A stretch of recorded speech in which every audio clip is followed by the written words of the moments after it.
Very good morning, welcome to first edition. నేను పద్మ. ఇక ఈ రోజు ఏ పేపర్లో ఎలాంటి వార్త ప్రచురితమైందో చూద్దాము.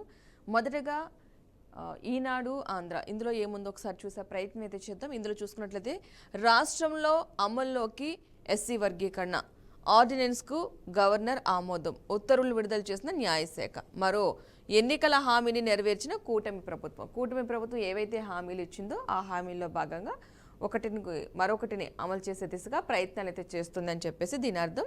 దీనికి సంబంధించి ఇక్కడ న్యూస్ రాయడం జరిగింది, చూద్దాం ఒకసారి. కూటమి ప్రభుత్వం మరో ఎన్నికల హామీని అయితే నెరవేర్చింది. రాష్ట్రంలో ఎస్సీ వర్గీకరణను గురువారం నుంచి అమల్లోకి తెచ్చింది. దాదాపు 30 ఏళ్ల పాటు ఎస్సీ వర్గీకరణ కోసం సాగిన పోరాటానికి ఎట్టకేలకు ప్రతిఫలం దక్కినట్లయింది. వర్గీకరణ ప్రక్రియకు సంబంధించి అన్ని కీలక దశలు దాటి మంగళవారం ముసాయిదా ఆర్డినెన్స్కు మంత్రివర్గం ఆమోదం తెలిపింది. తర్వాత గవర్నర్ కార్యాలయానికి నివేదించగా బుధవారం ఆయన దాన్ని ఆమోదించారు. దీంతో గురువారం అది అధికారికంగా ఎస్సీ వర్గీకరణ ఆర్డినెన్స్ 2025కి సంబంధించిన గెజెట్ జీవో 90 నోటిఫికేషన్ అయితే న్యాయశాఖ కార్యదర్శి ప్రతిభాదేవి అయితే విడుదల చేశారు. తద్వారా గురువారం నుంచి వెలువడే నియామక ప్రకటనలో ప్రభుత్వ ఉద్యోగాల పదోన్నతులు, విద్యా సంస్థల ప్రవేశాలకు వర్గీకరణ అమలు కానుంది. రాష్ట్ర ప్రభుత్వ నియామకాలకు సంబంధించిన బ్యాక్లాగ్ పోస్టుల భర్తీలోను కూడా ఈ వర్గీకరణ వర్తిస్తుంది. కేంద్ర ప్రభుత్వంలోని ఏదైనా శాఖకు సంబంధించి పోస్టుల భర్తీ కేంద్ర ఆధీనంలో ఉండే కార్పొరేషన్లు, ఇతర సంస్థలు, విద్యా సంస్థలకు మాత్రం ఇది వర్తించదు. ఇంకా సుప్రీం తీర్పుతో అంటే గత ఏడాది ఆగస్టులో ఎస్సీ వర్గీకరణకు సుప్రీంకోర్టు పచ్చజెండా ఊపింది. రాష్ట్రాలకు దీనిపై రాజ్యాంగబద్ధ అధికారం ఉందని పేర్కొంటూ ఆయా వర్గాల వెనుకబడతనం ఆధారంగా నిర్ణయం తీసుకోవచ్చంటూ కూడా స్పష్టం చేయడం జరిగింది. దీనికి సంబంధించి ఈసారి ఏంటంటే రాష్ట్రంలో ఎస్సీ వర్గీకరణ అమలుకైతే ఆమోదం తెలిపింది. కూటమి ప్రభుత్వం ఎన్నికల సమయంలో ఇచ్చిన హామీల్లో ఒకటైన ఇది. ఈ హామీకి సంబంధించి అమలుకి దిశగా ప్రయత్నాలు చేయడం మొదలుపెట్టింది. ఇక మరొక అంశం చూద్దాం. దీనికి సంబంధించి కొన్ని హైలైట్స్ అయితే రాశారు. ఈ ఎస్సీ వర్గీకరణకు సంబంధించి 8.5 నెలల్లోనే చకచక కూటమి గత ఏడాది జూన్లో అధికారం చేపట్టింది. ఆ తర్వాత 8.5 నెలల్లోనే ప్రభుత్వం ఎస్సీ వర్గీకరణను రాష్ట్రంలో అమల్లోకి తెచ్చింది. 2024 ఆగస్టు 1న ఎస్సీ వర్గీకరణకు సుప్రీంకోర్టు పచ్చజెండా ఊపింది. 2024 నవంబర్ 7న అమలుకు కార్యాచరణ ప్రకటన. 2024 నవంబర్ 15న రాజీవ్ రంజన్ మిశ్రా ఏకసభ్య కమిషన్ అయితే నియామకం చేయడం జరిగింది. 2025 మార్చి 10న ప్రభుత్వానికి ఏకసభ్య కమిషన్ నివేదిక సమర్పణ. 2025 మార్చి 20న కమిషన్ నివేదికకు శాసనసభ ఆమోదం. 2025 ఏప్రిల్ 14న జాతీయ ఎస్సీ కమిషన్ నుంచి సంబంధిత దస్త్రం రాష్ట్ర ప్రభుత్వానికి రాక 2025 ఏప్రిల్ 15న ముసాయిదా ఆర్డినెన్స్కు మంత్రివర్గం ఆమోదం. 2025 ఏప్రిల్ 16న ఆర్డినెన్స్కు గవర్నర్ ఆమోదం. 2025 ఏప్రిల్ 17న ఆర్డినెన్స్ 2025 గెజెట్ విడుదల. అంటే 8.5 నెలల్లో ఈ ఎస్సీ వర్గీకరణ అంశం అయితే అమలు చేయడానికి టైం సరిపోయిందంటే 8 నెలల్లో మేము అమలు చేసాం. మేము ఇచ్చిన హామీల్లో మరొక హామీ అంటే కూటమి ప్రభుత్వం తరపున వాళ్ళు ఇచ్చిన హామీలో ఒకటైన ఈ ఎస్సీ వర్గీకరణ హామీకి సంబంధించి అమలు చేసామని చెప్పగానే చెప్తున్నా. అంటే 8.5 నెలల్లో మేము ఇచ్చిన హామీని కూడా మరొక హామీని కూడా నిలబెట్టుకోవడం జరుగుతుంది అని చెప్పేసి చెప్పడం జరిగింది. దానికి సంబంధించిన అంశం ఇక్కడ ప్రస్తావించడం జరిగింది. ఇక మరొక అంశం తీసుకున్నట్లయితే కనుక రాష్ట్రపతిని సుప్రీంకోర్టు ఆదేశించజాలదు. దీనికి సంబంధించి చూద్దాం. ప్రజాస్వామ్య శక్తులపై అనుక్షిపణ్ణి ప్రయోగించరాదు. జడ్జీలు సూపర్ పార్లమెంటులా వ్యవహరిస్తారా? ఏం జరుగుతోంది? ఎటు వెళ్తున్నాం? జీవితంలో ఇలాంటివి చూడాల్సింది వస్తుందనుకోలేదు. ఉపరాష్ట్రపతి ధన్ఖడ్ తీవ్ర వ్యాఖ్యలు. సుప్రీంకోర్టు రాష్ట్రపతి విషయంలో కలవ చేసుకోవడానికి కుదరదంటూ కూడా ఉపరాష్ట్రపతి అయినటువంటి ధన్ఖడ్ తీవ్ర వ్యాఖ్యలు అయితే చేశారు. దానికి సంబంధించిన ఇక్కడ మ్యాటర్ అయితే రాశారు. రాష్ట్రపతి పలానా సమయంలోగా నిర్ణయాలు తీసుకోవాలంటూ సుప్రీంకోర్టు ఆదేశించజాలదని ఉపరాష్ట్రపతి జగదీప్ ధన్ఖడ్ స్పష్టం చేశారు. పరిశీలన నిమిత్తం గవర్నర్లు పంపిన బిల్లులపై 3 నెలల్లోపు గడువులోగా రాష్ట్రపతి నిర్ణయం తీసుకోవాలని సుప్రీంకోర్టు ఇటీవల ఒక కేసులో చెప్పిన నేపథ్యంలో ఆయన తీవ్ర వ్యాఖ్యలు చేశారు. ఇటీవల సుప్రీంకోర్టు కొన్ని కీలకమైన వ్యాఖ్యలు చేయడం జరిగింది.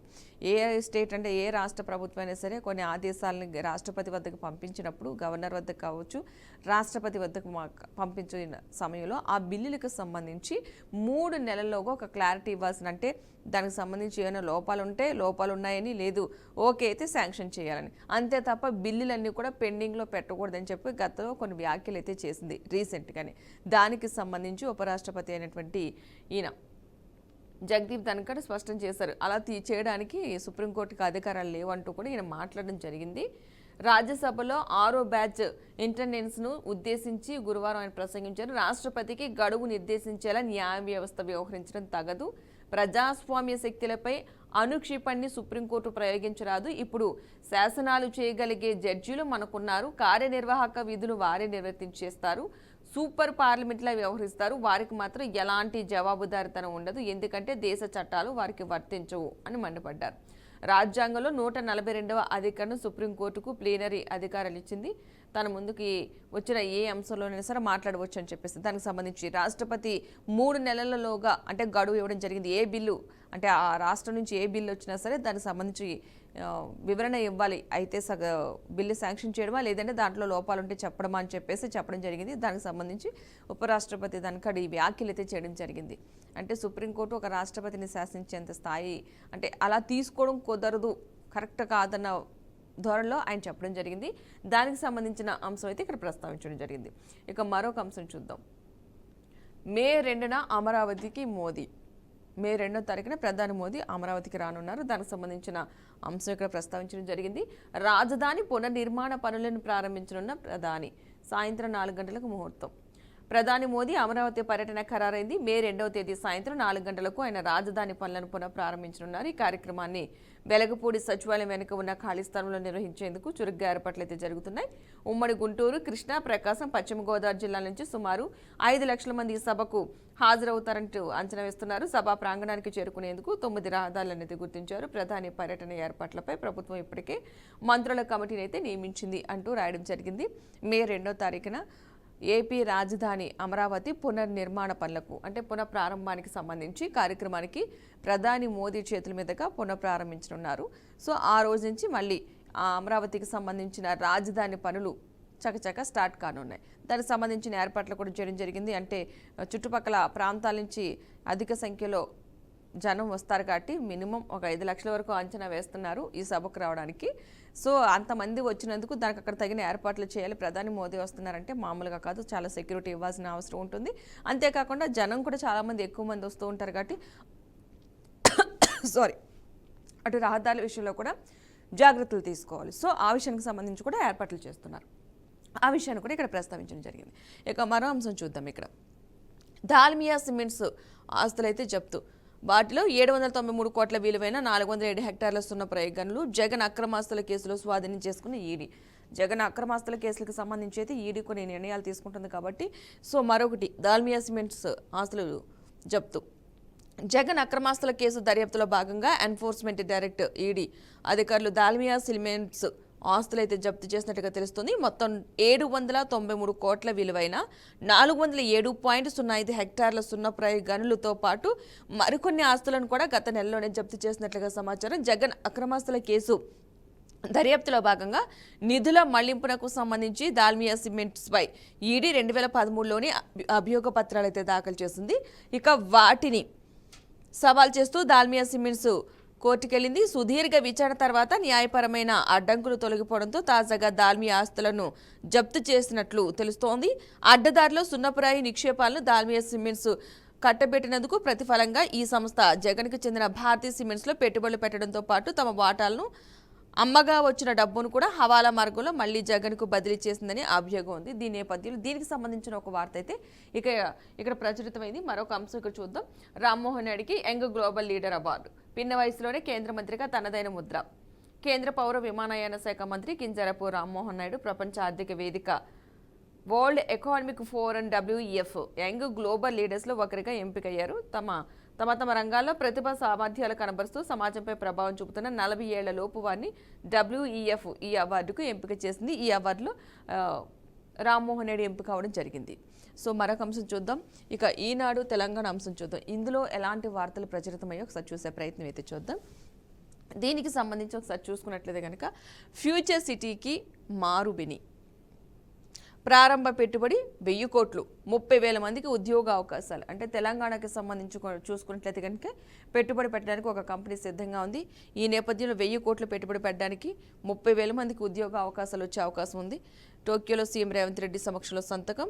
జైకాతో ముఖ్యమంత్రి నేతృత్వంలోని ప్రతినిధి బృందం భేటీ. మెట్రోకు 11,693 కోట్ల రుణం అందించాలని ప్రతిపాదన కూడా తీసుకెళ్లడం జరిగింది. ఇది సంస్థ నిజంగా కనుక పెట్టుబడి పెట్టడానికి వస్తే కనుక, పెట్టుబడి పెడితే కనుక దాదాపు 30,000 మందికి ఉద్యోగ అవకాశాలు వచ్చే అవకాశం ఉంది. సో నిరుద్యోగాలకు ఎవరైతే ఉన్నారో వాళ్ళకి కాస్త ఊరట కలిగించే అంశమనే అనుకోవాలి. దీనికి సంబంధించి కొంచెం మ్యాటర్ కూడా ఇక్కడ రాయడం జరిగింది, చూద్దాం ఒకసారి.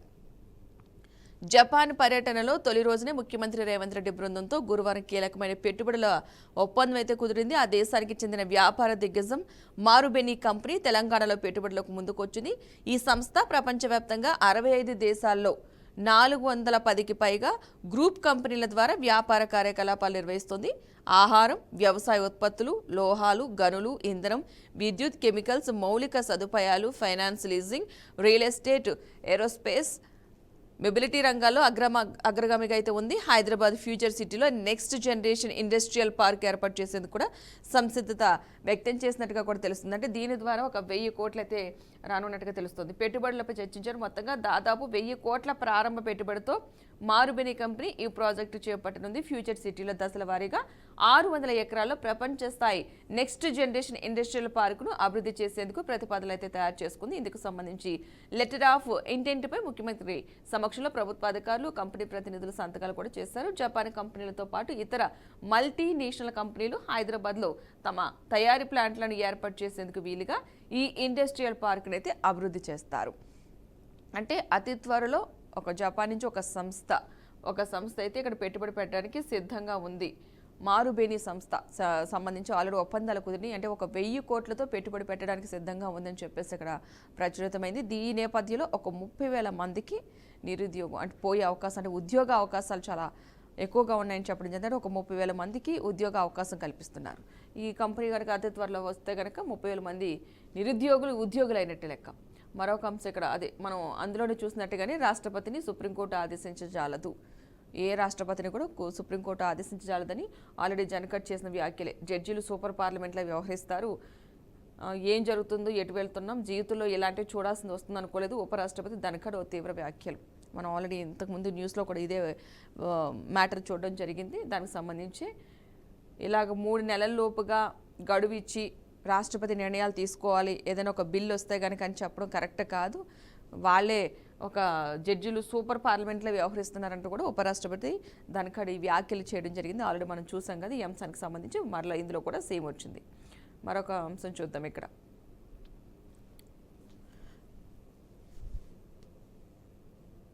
పిటిషన్లపై తేలేదాకా తుది నియామకాలకు ఖరారు చేయవద్దు, సర్టిఫికెట్ల పరిశీలన కొనసాగించవచ్చు. గ్రూప్ 1పై టీజీపీఎస్సీకి హైకోర్టు మధ్యంతర ఆదేశాలు. కంప్యూటర్ లాగ్డ్ హిస్టరీ వివరాలు ఇవ్వాలని ఉత్తర్వులు. మార్కులు తగ్గిన అభ్యర్థిని ప్రతివాదిగా చేయాలని సూచన. అంటే ఆల్రెడీ గ్రూప్ 1కి సంబంధించి అప్పుడే ఉత్తర్వులు, సర్టిఫికెట్ల పరిశీలన కొనసాగించవచ్చు అంటూ అప్పుడే ఖరారు చేయొద్దు, సర్టిఫికెట్లు అయితే పరిశీలించమని అటు సుప్రీంకోర్టు నుంచి అయితే ఆదేశాలు వచ్చినాయి. దానికి సంబంధించి ఇక్కడ మ్యాటర్ ఉంది. టీజీపీఎస్సీ నిర్వహించిన గ్రూప్ 1లో అక్రమాలు చోటు చేసుకున్నాయంటూ దాఖలైన పిటిషన్లపై విచారణ కొనసాగుతున్న నేపథ్యంలో సర్టిఫికెట్ల పరిశీలన ప్రక్రియ కొనసాగించవచ్చని, నియామక పత్రాలు మాత్రం జారీ చేయొద్దని హైకోర్టు మధ్యంతర ఉత్తర్వులు అయితే ఇచ్చింది. ఈ గ్రూప్ 1కి సంబంధించి అందులో అవకతవకలు జరిగినాయని కొన్ని పిటిషన్ దాఖలు చేయడం జరిగింది. దానికి సంబంధించి ఎవరైతే సెలెక్ట్ అయ్యారో వాళ్ళందరూ ఓన్లీ సర్టిఫికేట్ వెరిఫికేషన్ మాత్రమే చేయాలి, వాళ్ళకి ఇంకా నియామక పత్రాలు అయితే ఇవ్వద్దు. ఆల్రెడీ హైకోర్టులో కేసు నడుస్తుంది కాబట్టి దానికి సంబంధించి ఇవ్వడం చెప్పింది. మెయిన్స్ మూల్యాంకనం తీరుపై దాఖలైన పిటిషన్లపై తేలేదాకా తుది నియామకాలను ఖరారు చేయవద్దంది. అభ్యర్థుల డేటా నమోదుకు సంబంధించిన కంప్యూటర్ లాగ్డ్ హిస్టరీ సమర్పించాలని, పిటిషనర్లు లేవనెత్తిన పూర్తి వివరాలతో కౌంటర్ దాఖలు చేయాలని టీజీపీఎస్సీని ఆదేశించింది. ఈ గ్రూప్ 1 ఆల్రెడీ రిజల్ట్స్ వచ్చింది, దానికి సంబంధించి సర్టిఫికేట్ల వెరిఫికేషన్ జరుగుతుంది. వాళ్ళకైతే ప్రజెంట్ నియామక పత్రాలు అయితే ఇవ్వద్దు, కానీ సర్టిఫికేట్స్ అయితే వెరిఫికేషన్ చేయండి. దానికి సంబంధించి మాట్లాడడం జరిగింది. ఆల్రెడీ ఈ హైకోర్టులో కేసు నడుస్తుందని చెప్పడం జరిగింది. దానికి సంబంధించిన అంశాన్ని ఇక్కడ ప్రస్తావించారు. ఇక మరొక అంశం చూసుకున్నట్లయితే ఇక్కడ కంచగచ్చిబౌలి భూములపై సుప్రీంకోర్టు సిట్టింగ్ జడ్జితో విచారణ జరిపించాలి. ఆల్రెడీ కంచగచ్చిబౌలి భూములకి సంబంధించి గత కొన్ని రోజులుగా వివాదం చెలరాగుతూనే ఉంది. అటు కోర్టులోకి వెళ్ళడం జరిగింది, సుప్రీంకోర్టుకి. ఈ అంశాన్ని కూడా సుప్రీంకోర్టు తీసుకుంది. దీనికి సంబంధించి మాట్లాడడం జరిగింది. ఆర్థిక మోసం జరిగిందన్న సిఈసీనే చెప్పింది భరాసా కార్యనిర్వాహక అధ్యక్షుడు కేటీఆర్. సెంట్రల్ ఎంపవర్డ్ కమిటీ నివేదికను చూపిస్తున్న కేటీఆర్ దీనికి సంబంధించి ఆర్థిక మోసం జరిగిందని సిఈసీనే చెప్పింది కదా అని చెప్పేసి దానికి సంబంధించి సెంట్రల్ ఎంపవర్డ్ కమిటీ నివేదికను చూపిస్తూ కూడా మాట్లాడడం జరిగింది. దీనికి ఆల్రెడీ సుప్రీంకోర్టులో కూడా నడుస్తుంది కేసుకు సంబంధించి. మరొక పేపర్ని అయితే తీయడం జరిగింది. ఆంధ్రజ్యోతి ఏపీకి సంబంధించింది చూడడం జరుగుతుంది. ఎస్సీ వర్గీకరణపై ఆర్డినెన్స్ జారీ. దీనికి అంతకుముందు కూడా మనం ఈనాడు పేపర్లో కూడా చూడడం జరిగింది. ఇదే అంశానికి సంబంధించి వర్గీకరణకు జై, డిఎస్సికి సై. దీంట్లో సంబంధించిన కొన్ని హైలైట్స్ అయితే చూద్దాం. అమల్లోకి వచ్చిన వర్గీకరణ కేబినెట్ తీర్మానించింది. 2 రోజుల్లోనే గవర్నర్ ఆమోద ముద్ర వేయడం జరిగింది. డిఎస్సి నోటిఫికేషన్కి అయితే దీని ద్వారా మార్గం సుగమం. 16,347 టీచర్ పోస్టుల భర్తీకి శ్రీకారం. నోటిఫికేషన్ ఇచ్చిన 45 రోజులకు పరీక్షలు. వయో పరిమితిలోనూ అభ్యర్థులకు ఊరట 42 నుంచి 44 ఏళ్లకు కూడా పెంచడం జరిగింది. స్పెషల్ ఎడ్యుకేషన్ కింద 2,260 పోస్టులకు విడుదల కానున్న ప్రకటన. దీనికి సంబంధించిన అంశం ఒకసారి చూద్దాం. రాష్ట్రంలో ఎస్సీ వర్గీకరణ అమల్లోకి వచ్చేసింది. దీనిపై ఆర్డినెన్స్ అయితే జారీ అయింది.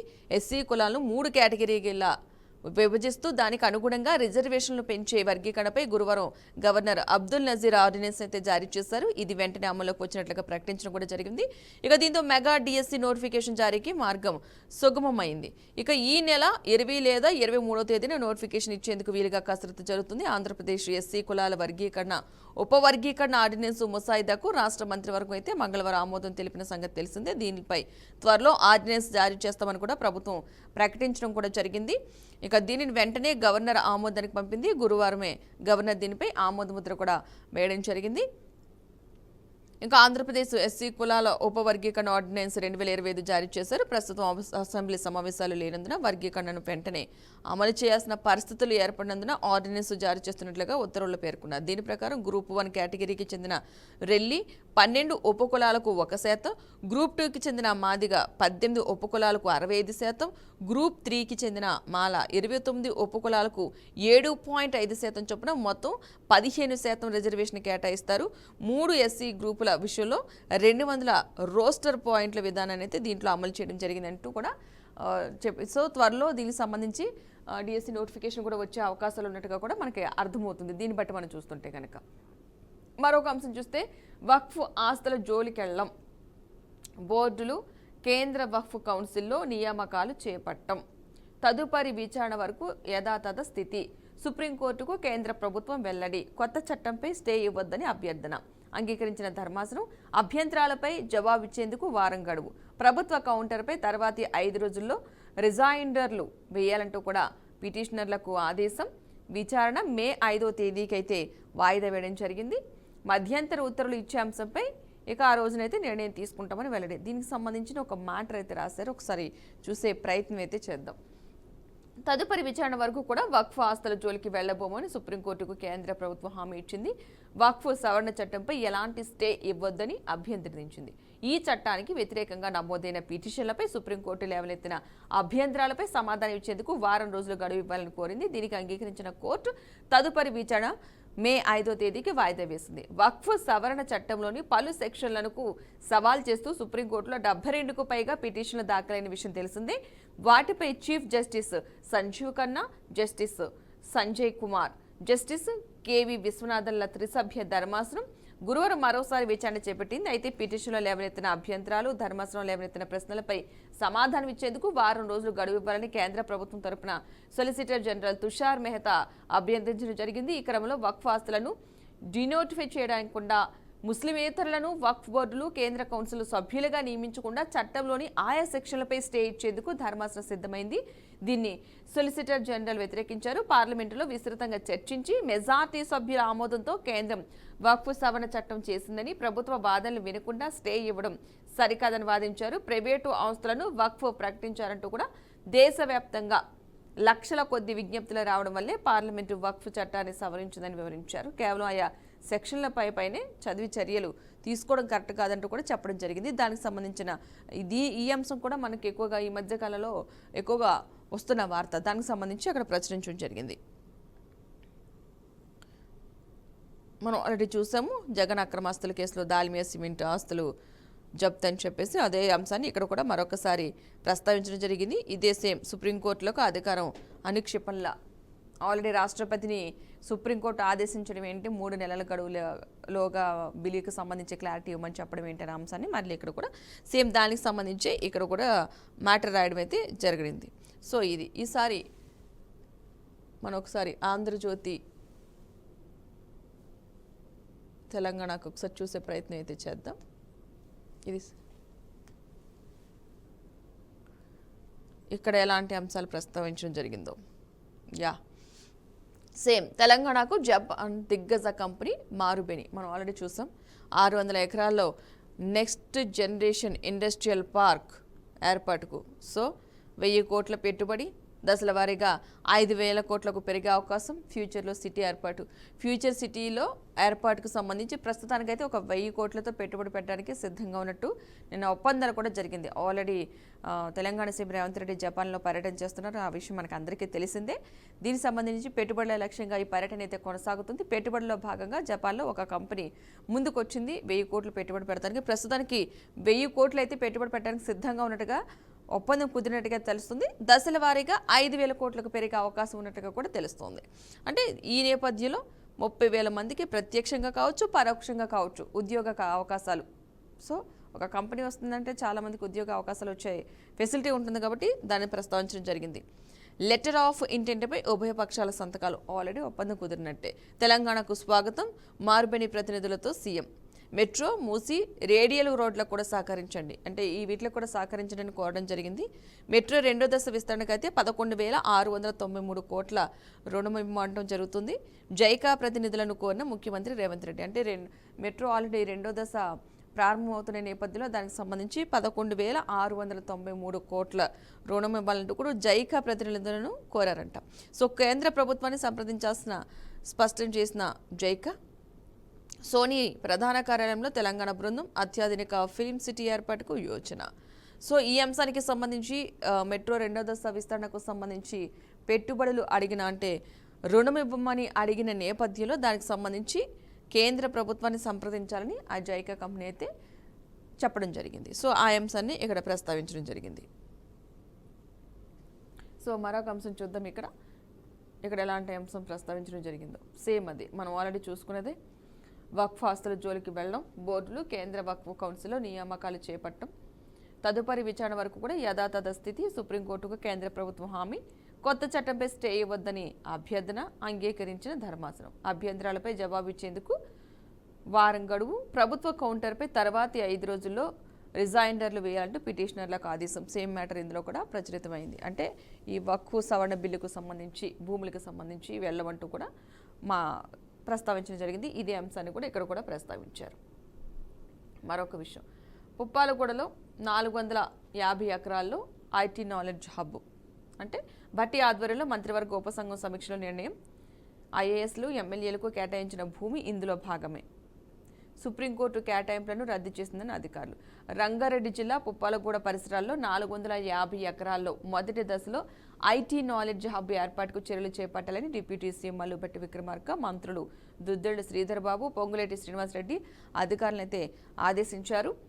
భూసేకరణపై భట్టి ఆధ్వర్యంలో ఏర్పాటైన మంత్రివర్గ ఉపసంఘం గురువారం సచివాలయంలో సమావేశమై ఐటీ నాలెడ్జ్ హబ్ గురించి సమీక్షించింది. పుప్పాలగూడ పరిసరాల్లో ఎమ్మెల్యేలు, ఎంపీలు, ఐఏఎస్ అధికారులకు ప్రభుత్వం గతంలో స్థలాలు అయితే కేటాయించింది. వీరితో కలిపి రెవెన్యూ అధికారులు, స్పెషల్ పోలీసు, కోఆపరేటివ్ తదితర సొసైటీలకు 200 ఎకరాలకు పైచీలకు భూమిని అయితే ప్రభుత్వం కేటాయించింది. పుప్పాలగూడ పరిధిలో సొసైటీలకు కేటాయించిన భూములను రద్దు చేస్తూ సుప్రీంకోర్టున ఇచ్చిన తీర్పునైతే కనుక అధికారులు కేబినెట్ సబ్ కమిటీ దృష్టికి తీసుకొచ్చారు. అంటే దీనికి సంబంధించి మ్యాటర్ రాయడం జరిగింది.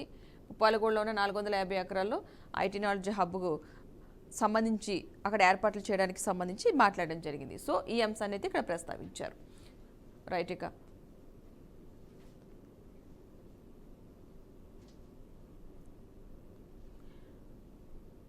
కేంద్ర మంత్రి కిషన్ రెడ్డి కూడా కొన్ని వ్యాఖ్యలు చేయడం జరిగింది. పేద ముస్లింల హితం కోసమే చట్ట సవరణ ఇది, తెలంగాణలో వక్ఫ్ బోర్డుకు 5 లక్షల కోట్ల ఆస్తులు అంటూ కూడా ఒక వ్యాఖ్య అయితే ఆయన చేయడం జరిగింది.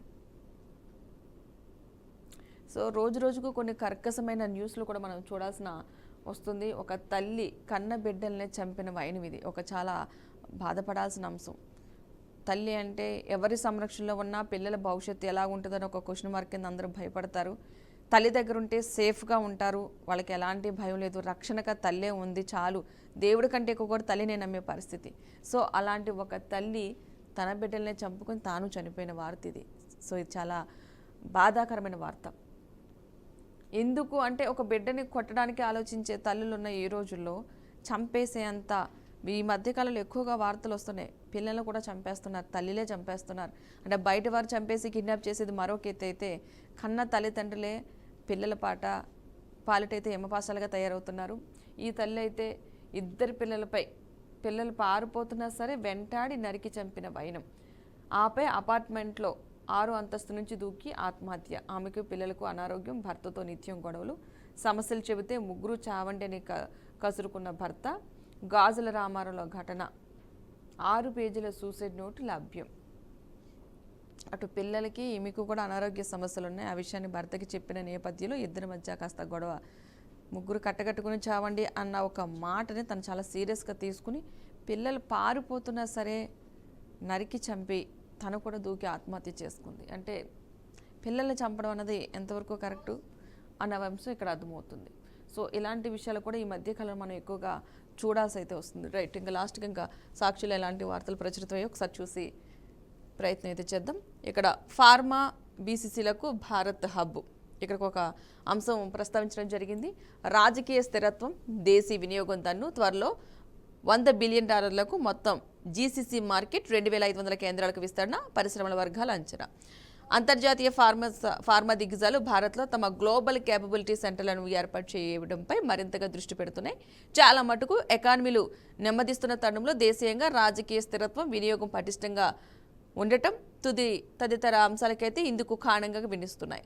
ఇటీవల ఎర్నెస్ట్ అండ్ యంగ్ నివేదిక ప్రకారం 2500 పైచిలుకు సెంటర్లు, 45 లక్షలకు పైగా నిపుణులతో భారత్లో జీసీసీ మార్కెట్ పరిమాణం త్వరలో $100 బిలియన్ మార్కును అధిగమించనుంది. అతి త్వరలోనే ఫార్మా జీసీసీలకు భారత్ హబ్గా మారనుంది. మరికొన్ని ఫార్మా కంపెనీలు అయితే మన భారత్కి రానున్నట్టుగా ఇక్కడైతే మనకి ప్రచురితమైంది. సో దీనికి సంబంధించిన అంశాన్ని ఇక్కడ ప్రస్తావించడం జరిగింది. మరొక అంశం చూసినట్టయితే ఇకపై ప్రతి నెల 28న ఐఐపి డేటా గణాంకాలను వెల్లడించే వ్యవధిని 2 వారాల పాటు తగ్గిస్తూ కేంద్ర స్టాటిస్టిక్స్ అండ్ ప్రోగ్రామ్ ఇంప్లిమెంటేషన్ గురువారం నిర్ణయం తీసుకుంది. ఇకపై 42 రోజుల తర్వాత కాకుండా ప్రతి నెల 28న ఈ డేటాను ప్రకటించనున్నట్లుగా తెలిపింది. ఒకవేళ 28వ తారీఖున కానీ సెలవు రోజు అయితే మరుసటి రోజు పనిదినం నాడు డేటాను ప్రకటిస్తారు. ఇక ఈ నెల ఏప్రిల్ నుంచి అమల్లోకి వస్తుంది. ప్రస్తుతం ఎంఓఎస్పిఐ ఐఐపి డేటాను రెఫరెన్స్ నెల ముగిసిన తర్వాత 6 వారాల తర్వాత ప్రతి నెల 12న విడుదల చేస్తోంది. సో ఈ అంశాన్ని ఇక్కడ ప్రస్తావించడం జరిగింది.